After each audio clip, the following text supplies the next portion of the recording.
Okay, welcome to lecture 14.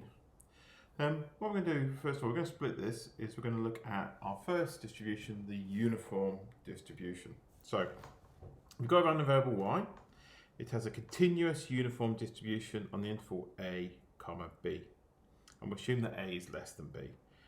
And we're going to say if it has the distribution that it's 0 everywhere, but between a and b, it has height 1 over b minus a, we will say that is the uniform distribution. And we're going to note that as u tilde u a b. So before we think about this, let's think about what the actual distribution looks like. Well, we've got our y, we've got the points A, and we've got points B, and we've got our f of y. And basically it's 0, then it comes to here and it jumps up, it has this height, and then it drops down, and then it's 0. And the height of this is going to be 1 over b minus a. Because basically we've made ourselves a rectangle that has width b minus a, so to make sure the whole rectangle has width 1, it has to have height 1 over b minus a. So we're going to talk about the standard uniform, which is the one that goes over the interval 0, 1.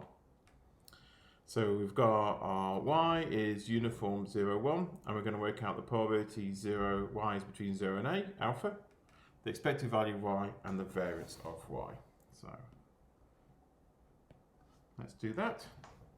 So first of all, what do we want? We want the probability that 0 is less than or equal to y, which is less than or equal to alpha.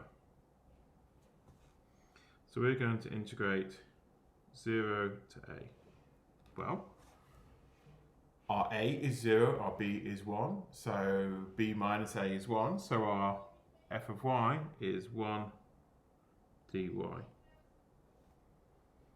So that is going to be y from alpha to 0, which is just alpha. Now the expected value of y, integrate from 0 to 1, y dy. So that's going to be y squared over 2, as we go from 0 to 1, which is just equal to a half. How do we do the variance? Well, we know there's two tricks. I could either do the expected value of y minus 1. That's going to be a bit of an awkward integration. So instead I'm going to look at the expected value of y squared. That's going to be 0, 1, y squared dy, which equals y cubed over 3. 0, 1, which is a third. Now the variance of y equals the expected value of y squared minus the expected value of y all squared, which is a third minus a half, which equals 1/12. Cool. What about the general case? Well, let's assume now that y is uniform over the interval ab. What about the expected value, the variance, and the moment generating function? Well, it's just a lot of integration, really. So now we know that the PDF is the 1 over b minus a.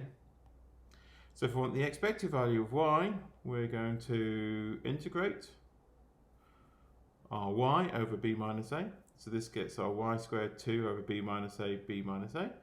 So if you substitute, you get b squared minus a squared, and then we make that jump. How do we make that jump? Well, remember that b squared, sorry, let's make that smaller.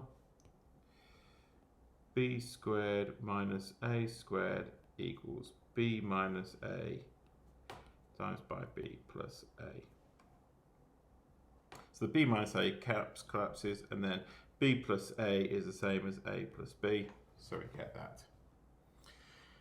The variance, there's a lot of integration there. Please feel free to go through it in your own time, but generally you get that the final result is B minus A all squared over 12, which is what we had before, which is good. We should actually check this. This is, we had 0 plus 1, so that gives us a half. So we're not getting anything new from this in the general case that we didn't when we put in A and B equals 0 and 1 that we get. And finally, here's the moment generating function. Here's a classic example that the moment generating function is there for completeness. But you wouldn't want to use this to calculate the expected value and variance when this is much easier to do.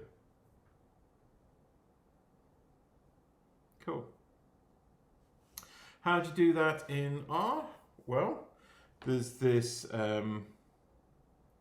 standard P form, which will give you the CDF. So P uniform, you give the A and the B and your value. And to do your simulation, you do run uniform. For a long time, I didn't realize, I thought this was some sort of clever decision about deciding if you should run some code if something's true. And eventually I realized it stood for R uniform. So yeah, that was my mistake. Cool. Next time, the normal distribution.